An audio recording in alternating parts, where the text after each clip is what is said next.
Yo, what's good, my fellow Magic Knights? It is your boy DEADMANVINCE back with another Black Clover video. Yes, today we are dropping the mobile. We're hopping back into the theory ring, throwing my hat in. I had a pretty cool idea that I thought about, and I kind of wanted to just get this video out to you guys, especially because we're kind of like waiting on, very big events to happen in Black Clover Mobile next month. I thought now would be ample time to kind of like touch on some other sort of content that I haven't touched on in a little while that was received very well the last time I did a video like that.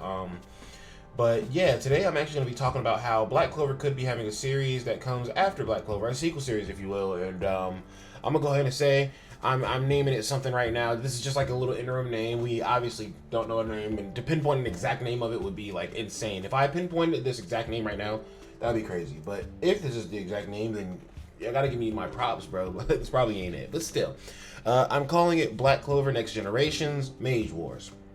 So I just feel that there are a lot of signs that this man Tabata has given us inside the story and even outside the story that kind of point to the fact that Black Clover will be having a continuation, will be having another series, and I just wanted to collect all these points for you guys and put them together in a nice little video, nice and neat, and just kind of like get you guys gear thinking, right? Because I won't say that my idea is the end-all be-all. This is more so a theory more than anything else, so I just love to theorize, and this is not even for me to say I'm right. This is more so for me to kind of like put my discussion on the table so we can all have a talk about it, right? And you guys can definitely comment down below and let me know what you think about this theory. Let me know if you think that I'm wrong. Let me know if you think I'm right. Let me know if you think I'm reaching, because I'm gonna be honest, like some of the points that I have in this video, it felt a little bit like I was reaching, but I just felt like it was information that should be included into the whole scheme of things. But if you guys do enjoy these theory videos, definitely go down below and Mary Leona thrash that like button, and you can also click here that subscribe button, because that helps your boy DEADMANVINCE grows, and we're trying to hit 500 before the next year starts. But without further ado, let's go ahead and get into the points. So the first point that I wanted to talk about is the fact that we have undiscovered territory in the Black Cloververse, right? So in chapter 350, you can see this man Lucius with his hand over the world while they're talking about what his true intentions are, talking about how this man is looking to control all the magic in the world. And when he has his hand over the world, you can see the Clover Kingdom, the Clover, Diamond, Spade, and Heart Kingdom, the continent, right? You can see all of that together. And then, oddly enough, you see a little strip of land leading off of the Clover Kingdom into the darkness, or not even off the Clover Kingdom, just off the continent, into the darkness, right? And I just find that odd that we're this deep in the story and this man Tabata would show us that. Like, when things get revealed this deep into a story, typically those things are set up for something else. But as we know, this is the final arc of Black Clover. If we compare this map beside this picture from chapter 350, then you can start to see what I mean, right? The entire time the series is out, we are given the 4 main kingdoms, and we never talk about any other like places too. And we know that the strip of land is not going off to Elysia, because we know that Elysia is actually in between the Heart and Clover kingdoms, so it's kind of like tucked away. There would be no need for it to be kind of like an offshoot of land, right? The second point that I want to bring up is that gods in Black Clover definitely exist. One, a god has to exist because there are fathers and nuns around, which means that there is some formal religious system across the country, right? There wouldn't be nuns and fathers walking around if there was not a religion that called for that, right? Because that is a lifestyle of a holy person that is ordained and supposed to be doing work for God. It's supposed to be clean and pure, right? And if there was no God that they believed in, then there would be no need to have that kind of lifestyle, have that kind of person doing that kind of lifestyle. And yes, most of the time you do see the clergywomen, or not clergywomen, but you see the nuns and you see the fathers. They are typically running orphanages. But isn't Asta's an orphanage a church? Isn't there a room that has like a podium and all the seating for people to come to church and partake in church, right? So there's definitely a god somewhere in the mix there. The second point that I want to make is that in chapter 286, Noct was doing a devil ritual that his family put him onto, because his family taught him about devil rituals, and Noct had already defeated 4 lower level devils at this point in the story, and it was thought that you could put together the lower level devil's power and make it something greater, kind of like a multiplicative, and to make a power that rivals that of a supreme devil. Now, The only thing about this is that that is not true at all. The power of weaker devils combined does not even hold a candle to Supreme Devils. And we saw this when the Supreme Devil came out, and instantly nobody from Nox's family could even, nobody from the Faust family could control the devil, and the devil starts to murder his family all around. And while this is going on, Nox's twin brother Morgan was actually hidden amongst the shadows, and he runs out and tries to save Nox from doing the ritual, and the devil literally murders Morgan, right? And this man Nox realizes how far he's fallen, how bad he's messed up, that he's gotten his brother killed, who he considers to be like the only good person in his family, the light of his family, which is pretty nice too, because Morgan literally had light magic, so he literally was the light of the family, of hidden in shadows, doing dark deeds, you know, making contracts with devils. This man Nox calls out to the gods and says, "Oh gods, please save my brother. He does not deserve this." And this man Nox gets a response back from an unknown voice that says, "Don't ask for my help when you need it if you're not going to allow me to be in your heart the entire time," basically. And I don't think that Nox would say that to himself, just because of the weight of the situation that's going on at the moment. I feel like he's more so in shock that his brother is literally dying in his arms, his brother that's never done anything wrong. So I genuinely do feel like that was a voice from like a higher power, maybe, right? Talking back to this man Nox, because it would stand to reason, like, this man Nox literally did, like, you got to think about it. Nox was 4 devils deep, which means that he finally felt the wrongs of his ways when he finally came across a devil that was just too strong for him to handle. But you're already 4 devils deep. You already made a contract with a devil 4 times. Would the gods really be thinking that you're just a new man? You're still literally sitting currently with the devils right there. Like, you didn't renounce the devils that you have or anything like that. You just asked for God's help and expected it. But that does feel like that maybe was a separate voice, and maybe not coming to that point of realization. Another reason is that in chapter 359, Noel literally obtained the power from the sea god, and the sea god is basically introduced in the underwater temple arc. Literally, there's a moment where Noelle blasts off her sea dragon's roar, and she attacks Veto, and the sea dragon's roar is so powerful it rips through the temple that they're inside of and flies through the sky, and literally all of the people that live at the underwater temple, they think that that's the sea god. They literally are like, "Oh, is that the sea god already?" Right? But we figure out actually that there's a prophecy that when the world is about to meet its end, the sea dragon will be awoken and he will rampage on the earth because he's been awoken, right? So the sea dragon literally is brought to Noelle, and the sea dragon is saying that it wants to rampage, but it needs a mage to enact his will, basically. And Noelle says, "Sure, I'll let you use me as a vessel because we got some more fighting to do. We got to destroy the enemy that's there." So if the sea dragon wants to rampage, Noelle's taking the sea dragon and rampaging on the enemy that is causing its slumber to end, basically. We know that the sea dragon is not one of the 4 spirits because Undine is already the spirit of water, and the 4 spirits are actually based off of the ideas of Paracelsus, a Swiss physician, alchemist, lay theologian, and philosopher of the German Renaissance. He has the idea that the 4 elements are each associated with a creature that would be the spirit, right? And these spirits correspond with the spirits in Black Clover. So for fire, it would be Salamander, and we can see Salamander. Salamander went from Fauna to Fuegolian. We have Undine, which has been with the Heart Queen for centuries. I believe 1200 years is what she said. Just generations of queens. Then we have Sylphs, which are going to be the spirits for air. And we may forget sometimes that Sylph is Sylph, right? Because Yuno calls her Belle, and she answers to that name because she is a diehard, fangirl. But yes, Belle's real name is Sylph, so she would be the Sylph for air. And the 4th element, Earth, the spirit that is actually related to that is actually gnomes, and I don't feel like Tabata would follow all 3 of the other spirits to a T and then just switch the gnomes out for something else. But this brings up my other point, that Dryad, right? We meet Dryad, who has like the ability Oracle, who has like these premonitions that can see things before they happen.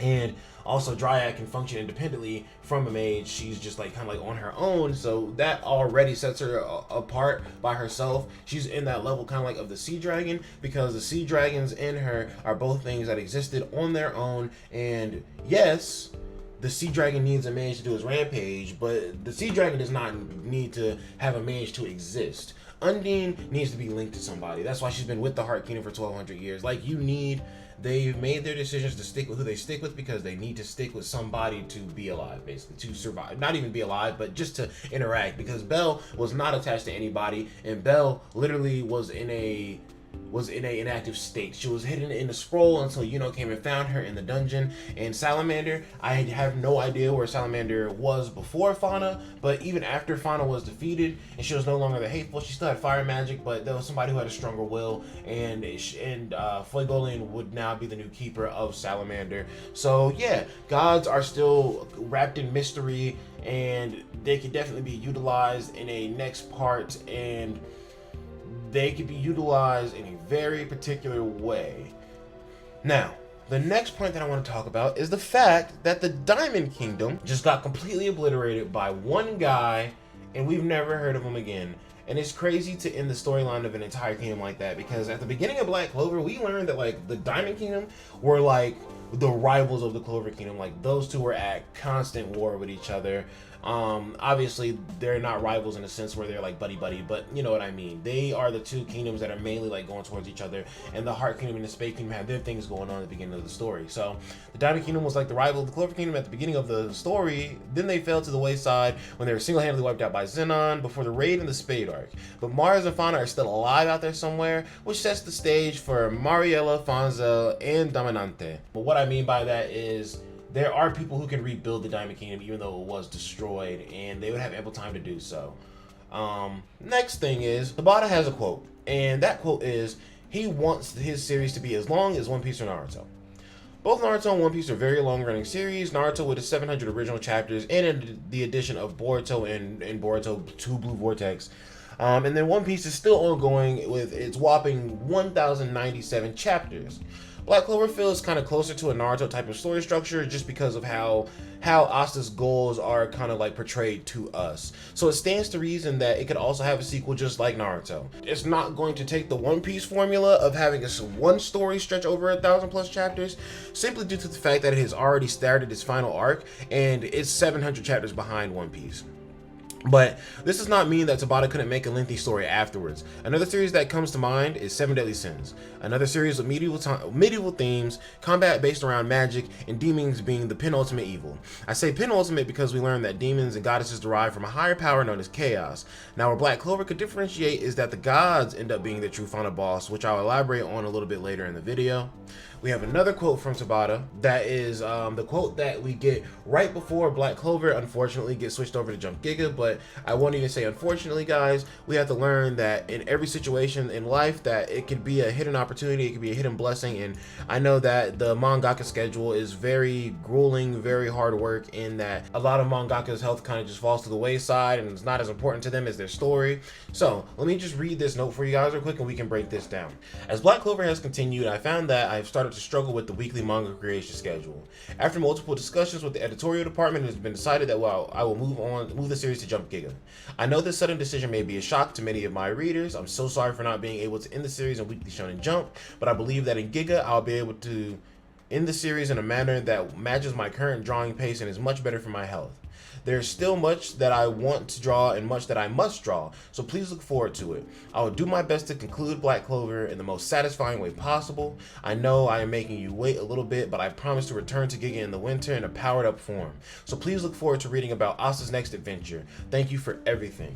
So right here we can see that Black Clover is no longer releasing on a weekly schedule because of health reasons and also because of scheduling reasons. And you also have to think about the fact that when Black Clover first started, I thought that the manga panels looked pretty good, but I definitely can look at Black Clover chapter 1 and then look at Black Clover chapter 368 and really see the difference in how much Tabata's art has evolved and how he's refined it. So I can understand that drawing is a little more intensive for this man, and also this man has an entire family. At the end of the day, we love these mangaka, but these mangaka are regular people at the end of the day, and this man has a wife, this man has kids, so he has to make sure that his family is okay first and foremost, because that is his journey right now, right? In this message, I feel like Tabata had a very interesting choice of words.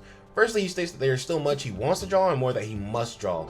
Honestly, I could be reaching with this point right here, but him still needing much to draw could just be a reference to him having to finish the story, but I find it crazy, especially that he said he's looking forward to Asa's next adventure. The events of Julius versus Lucius's betrayal have been an ongoing event in the story for nearly 40 chapters now, so I would not consider that to be Asa's next adventure. That is Asa's current adventure right now. They've already had their initial contact, and what we're waiting on is just a conclusion for this unfinished event to be finished, right? So what is Asa's next adventure, and what could that even be when the story is at its end? Another point is that there are too many backgrounds that are not fully developed.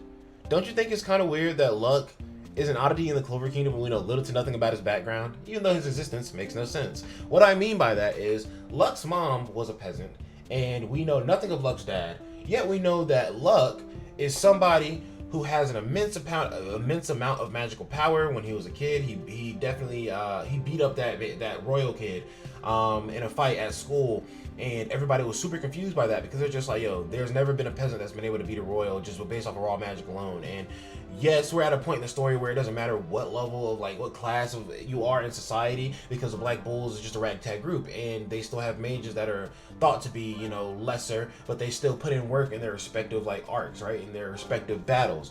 But the thing is that Luck was a kid that was unrefined and wasn't trained just yet. So it's just, without training, how does Luck have the ability to just beat somebody who is supposed to have more raw magical power output than him? I feel like when you're younger, when you're a kid, what really determines your fight is a raw power that you have, unless you're just a really smart kid and you're really crafty. But Luck is not the master tactician. Luck is a powerhouse. I feel like Luck is a run up and brute force his way. Luck is I'm not gonna scheme on you. I'm just gonna fight you to the death, and I'm just going to be the better man because I like to fight and I'm ready to die for this, basically. So Luck is definitely a mystery. Also, I want to know who the mage that cursed Charlotte is, and why didn't her curse disappear when Magicula was defeated? Dorothy tells Charlotte that Dorothy was just talking in general, talking about how all curses stem from Magicula. So wouldn't that stand to reason that after Noelle defeats Magicula, Charlotte's curse will go away? But that's not what happened. So I want to know, one, who is this mage that cursed Charlotte's family? And two, where are they getting their power from? Because if you didn't get your power from Magicula, if the curse doesn't stem from Magicula, then where does it come from? What human creature, what mortal has the ability to use a curse that is more permanent than the devil originator of curses? That power has to come from something else, something divine, right? And also, while we're talking about Charlotte and Luck, why were those two during the elf reincarnation arc possessed by two elves that were siblings, just like how Gauche and Marie were possessed by two elves that were siblings, Droa and Eclat? The two siblings that were possessing Charlotte and Luck are Charlotte and Lafulu. And honestly, when they were possessed by their elves, their personalities were not that different. And I know that, well, again, this may be a point that is reaching, but it's just odd to me that now that I think about it, they do look very similar. You know, don't they both have blonde hair and blue eyes? And I know that Luck and Charlotte's last names are different, so they could definitely not even be like brother and sister. They more so could just be like distant relatives. But I just find it crazy that everybody was possessed by elves that were not like siblings necessarily, and the only two pairs that were possessed by siblings are literally Marie and Gauche, and then Charlotte and Luck, right? So just a weird little detail there.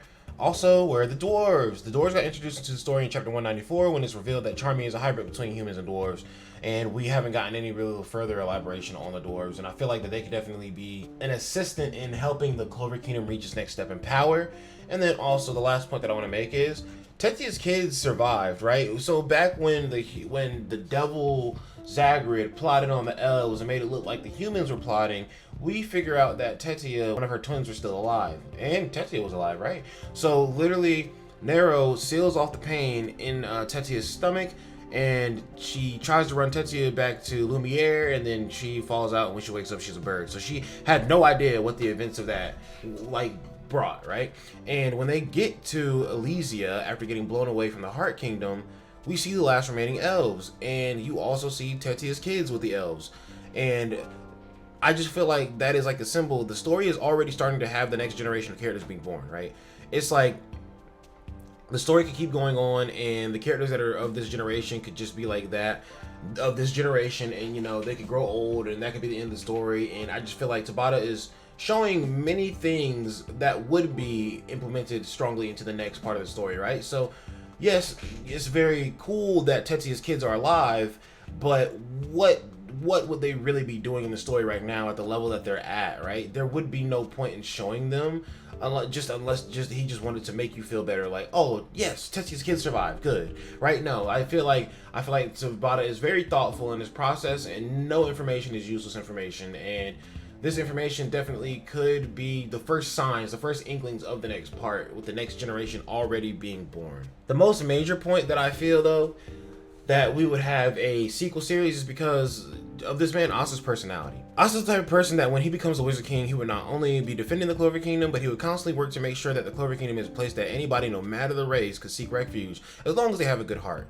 And from watching a vast amount of anime and just experiencing real life, I know that things like national security in the sense of making sure that the entire Clover Kingdom is defended from any sort of foreign threat, foreign diplomacy, making sure that you have good relations with foreign nations, and like for instance, making sure that you have good relations with all the kingdoms like I talked about earlier, and maybe even having good relations with the Land of the Sun, Hino country, right?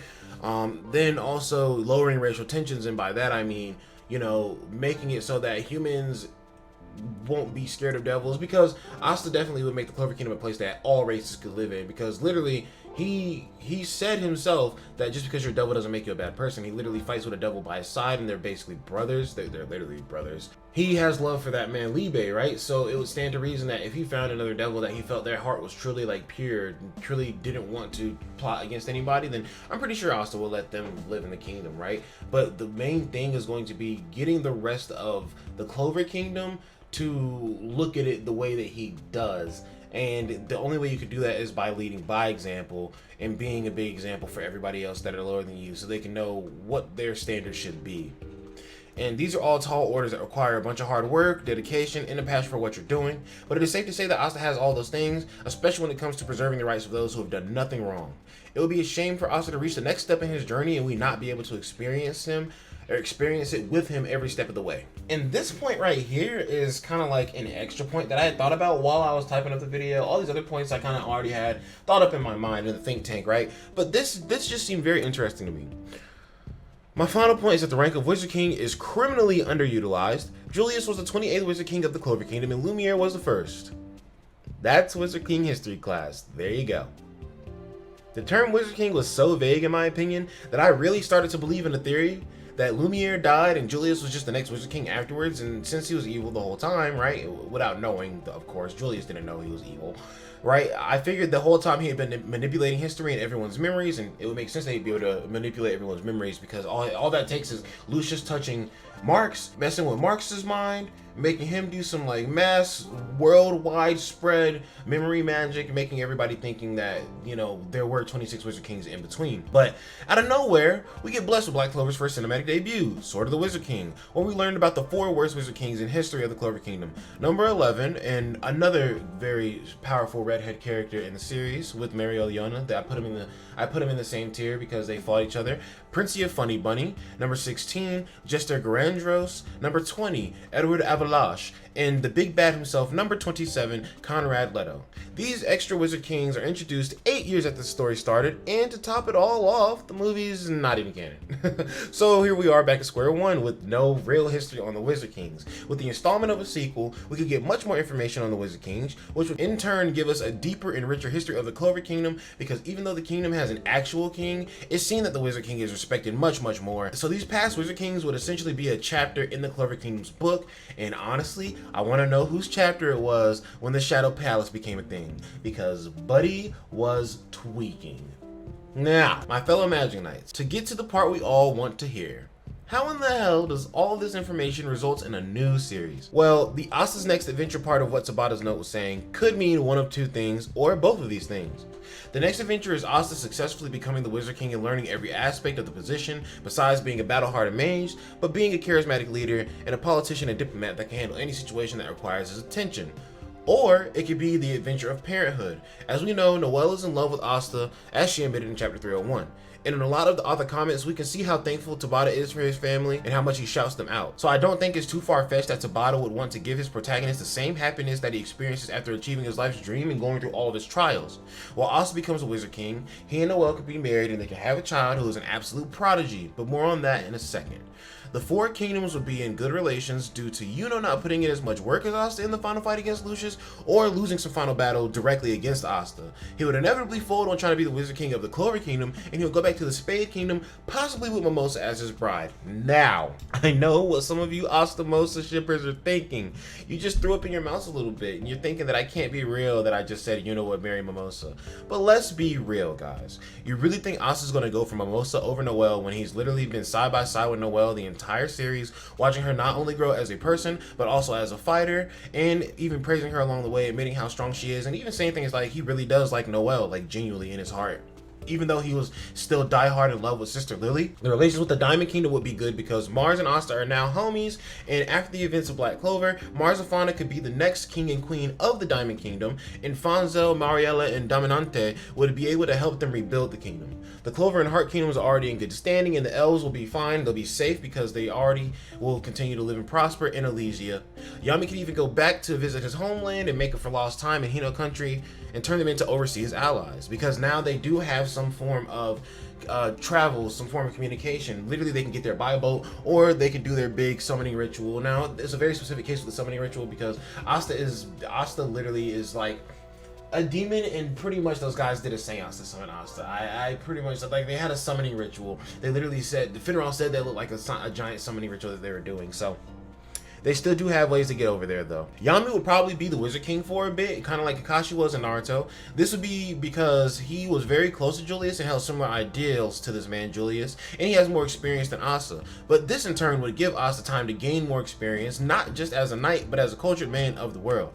Now, with everything happily ever after, you may be wondering who is the next enemy. This is where the Undiscovered Territory comes into play. With the world being affected by the near annihilation of humanity by the devils, and then right after, the paladins, the neighboring continent definitely feels the waves of that and go out to explore the Clover Kingdom. Or the Clover Kingdom decides to travel beyond their borders and explore more territory after they defeat that boss, because they finally have the freedom, the liberties to do so. But what do they find? Vikings, of course. There are many things in Black Clover based around Nordic mythology, but the very big example is William's World Tree magic, based on Yggdrasil, literally one of the biggest symbols in the Nordic religion, the Nordic Tree of Life. Now, what sets the Vikings apart from the Magic Knights and makes them such an overwhelming threat? Firstly, like Asta and like Yami, they fight with weapons, which we've seen in plenty of different situations, can be very effective against your run-of-the-mill mage, and honestly can be very effective against some of the top-tier mages if the person with the weapon is a top-tier mage themselves. The only difference is that at a base level, the Vikings are not using spells like the wizards do. They are using runes instead, and we've already learned that the runes are closer to true magic, and we learned that during the Heart Training arc because everybody learned their true magic, which pretty much the process was using runes instead to take hold of the natural energy, just in nature, and put that towards your magic reserves. So controlling the energy outside of your own body. The Vikings could have runic enchantments on their weapons, and who would be the ones enchanting their weapons? The gods. The same gods that we wonder so much about in this story. This chapter in Black Clover would essentially be a saga of brutal violence versus desperate evolution. The brutal Vikings would be willing to do any and everything to expand their territory and slaughter their enemies, kind of like a manifest destiny because they have the power directly from the gods. And the Clover Kingdom would desperately be trying to evolve and protect themselves because it would be peacetime after Asta puts in his efforts, pretty much instantly putting the entire kingdom on red alert. And another very big question is, what would the gods gain from doing this? And I say to you, absolutely nothing. In some series, manga, anime, video game, or cinematics, the gods don't really have a motivation other than toying with humans just because they're strong enough to do so. Earlier in the video, I compared Black Clover to Naruto and Seven Deadly Sins. What's crazy about that is, both of those stories ended up continuing because at the end you find out the most ultimate evil is actually derived from a power even crazier than what you originally could have thought about. In Naruto, you figure out the rabbit goddess Kaguya wasn't even a goddess, she was just a low tier, meant for sacrifice on that planet from an alien race, and in her alien race, there actually is a god that is way, like, literally, Kaguya is bottom rung, and then there's an actual god, and that god is so strong in the Otsutsuki race that he has not even been shown yet. In Seven Deadly Sins, you figure out the entire story went the way it did Not because of the goddesses and the demons, but because Merlin was looking for a power stronger than the demons and the goddesses, the power of chaos, and she had been moving under the agenda of chaos the entire time, trying to pave a way for Merlin to get a world that she desires, because Merlin is in love with Meliodas, and even the power of the goddesses and the power of the devils or the demons could not change that. So she sought out to find a higher power, the original power in the universe, which everything derived from. The point that I'm making is, don't be caught off guard. There's always a higher ceiling in anime. There's always someone stronger. So it'd be very cool to see Asta and the gang fight a group of vile enemies and gain their respect through combat in an attempt to join forces and emancipate all earthly races from the gods. And when I say earthly races, I mean the humans, the dwarves, the elves, and even the devils, as long as they're chill. Also, I'm a firm believer Asta's child would have chrome magic. Metal variant magic runs in Noel's blood, and Asta's abilities are cloaked in black, so his son would have some dark chrome-based magic that would allow him to produce armor and whatever weapon he could imagine. And due to the anti-magic running through Asta's body non-stop, in unison with the fact that chrome has a very high resistance to corrosion, Asta's child would have a very high resistance to magic in the first place, and would have an extreme level of durability because Asta's physiology is basically that of a devil now, and we still don't even know what the true race of Asta is, because there's still a bit of mystery in Asta's background as well. So it could turn out at the end of the series we figure out that Asta is a devil and he purifies to some higher level and he has some true esoteric art type of power, kind of like that man Meliodas towards the end of Seven Deadly. But Asta's child is kind of like the only next gen child I've really put some like thought into. I really do see this man being like a chrome samurai, having like all black clad armor. But if you guys do want to hear more about like the next generations, like kids, you know, definitely comment down below and let me know whose kids you would want to hear about, and I can try to theorize like what their kids would be like. The last thing that I wanted to touch on in this video is, like, you know, you always wonder where would all the black bulls go, you know, in the sequel, right? Where would their place in society be? So Gordon would definitely be a doctor, and I say Gordon would be a doctor because Gordon is somebody who is socially inept but absolutely loves to talk to people and help people. So him being a doctor kind of forces people to come meet him, and with him being a doctor, people will be scared of him at first, but people will come to him whenever they're hurt, and they will learn that Gordon actually has a heart of gold. And you see that like Gordon's family practices curse magic and poison magic and all that, and Gordon's dad pretty much reversed engineer, or Gordon's family, Gordon's dad reversed engineered like the poison magic pretty much and made it into something that can be used to save people, something medical, and Gordon is looking to do that as well.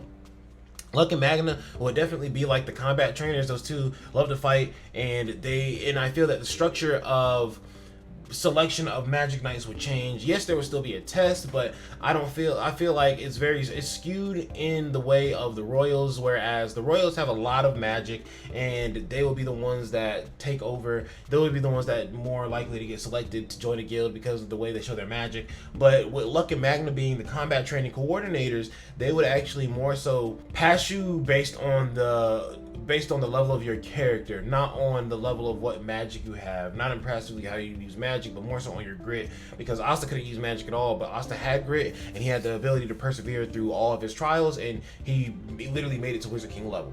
Noel and Asta would literally be the Wizard King and Wizard Queen. They would have their son, we already explained that.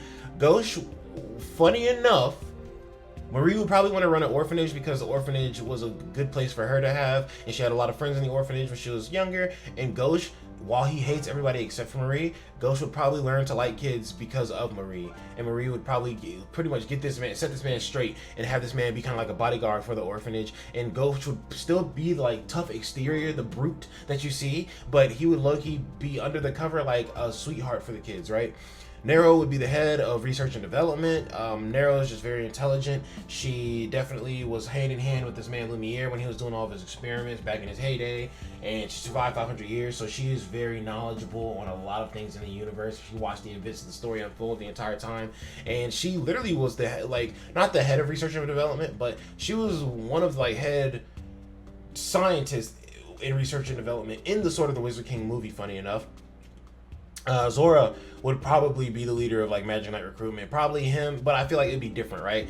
Zora would be the one in charge of the Magic Knight recruitment because he is somebody who will really talk to you like on a real person level and determine, you know, what kind of person you are and determine whether you're good enough. And if he feels like you can be good enough, but you're not being the best version of yourself, like he will say something in a way that will incite you, that will anger you, but it'll make you get yourself on the right track. And Luck and Magna would be more so in the combat department, literally just like fighting. Noct would be the lead espionage specialist. So Noct, I feel like even though he accepts the Black Bulls as his friends, and he finally does have the will to live, I feel like he'll still be somebody that weighs a lot on himself, and he is like an espionage specialist, and he's still going around looking, and he would be kind of like one of the first people to kind of let us know about what the Vikings are planning and that the Vikings are even coming. Henry and Gray would probably be like Clover Kingdom architects. I say Henry would be an architect because he can literally reconstruct the Black Bull building, but like when Gordon helped him out and he did Cursed Neighbor, what if this man Henry can be cured to a point where he can use his recombination magic on any sort of building, right? Not just the Black Bull's hideout. And this man could pretty much be an architect for the Clover Kingdom, because you got to think, the events that's going on right now, the Clover Kingdom is taking a beating for sure, and they are going to need somebody to help with the rebuilding efforts. The reason why I say Gray would probably be working with Henry is just because she has her transmutation magic, and she can find like natural materials and pretty much transform them into like synthetic materials so they can use it for building. So just a thought. Vanessa and Charmy would definitely have the best restaurant slash bar in the entire kingdom. Charmy would have them sheep cooking, whipping up all day long, and Vanessa would literally have the bar cooking up all day long. And Vanessa is still gonna wear her trademark, basically swimsuit, what lingerie, whatever you want to call it. I ain't complaining. She's going to have that, and she is going to be like the poster girl for the bar, and they're gonna get a lot of business. And then Yami, once like I said, he would be like the Wizard King, but he would definitely marry Charlotte. And honestly, that man could have a kid that ends up being like the captain of the Black Bulls, and then Asta's son becomes like a new member of the Black Bulls, the young prodigy, right? And Yami could eventually become a blacksmith. Now, I was talking about how the dwarves could be very crucial in the next part of Black Clover and the next part of the Clover Kingdom's growth. The dwarves could literally start to forge weapons because the dwarves are like craftsmen, right? So the dwarves could forge weapons for the Clover Kingdom to use in their battles against the Vikings, or Yami could learn how to make katanas because he said he needed to go back to Hino country to get a katana, but he could go out there, chill out for a little bit, you know what I'm saying, catch up, make a little for lost time, learn the ways of smithing. Who's to say Yami doesn't know how to do it now? Who's to say that he just doesn't have the materials that he needs there, right? But learn how to smith, and he become a blacksmith and help make weapons as well. So that is kind of like my thoughts on what the next series of Black Clover could look like. I really hope you guys enjoyed this. This is, again, it's not something that I'm saying is for certain, like set in stone. More so just like my theory, and I thought it was pretty cool. I feel like I was whipping up cooking on them points. If you felt like I wasn't cooking, then leave a comment down below and let me know, bro. And honestly, if I wasn't cooking, like, let me know what you're cooking up. Let me know what you think.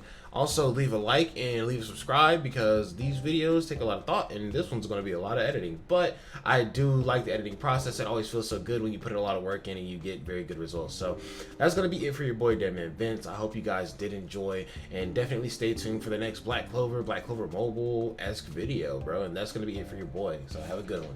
Peace.